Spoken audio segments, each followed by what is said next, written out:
I think the thing September 11th made me start thinking about was violence. The image of the towers coming down was certainly the most violent thing I'd ever seen. Almost unprocessable, it was sort of unimaginable, unreal.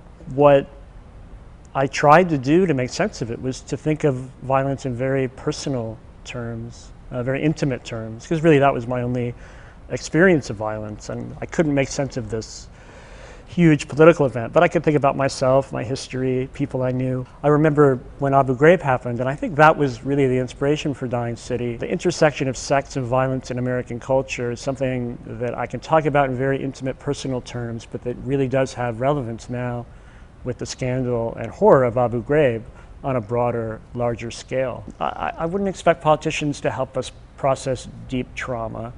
I wouldn't expect movies and TV really to do it. The potential for the deepest exploration of this stuff is through the less popular arts, where there's less profit to be made, there's more freedom. I've certainly felt that freedom. And I think what I can do is go to the deepest part of myself, represent it, try to make sense of it, and hope that my trying to make sense of what confuses and challenges and upsets me will allow someone else to do the same. I hope that honesty awakens honesty in others. And that's really what I'm banking on as an artist. On the morning of 9/11, I was actually at my writing desk. I live on the Lower East Side on the 6th floor of a building that behind me is a school and a park, so it's really just a single-story building and open space. And I always had a beautiful, perfect view of the World Trade Center. I actually did see the first plane go into the building.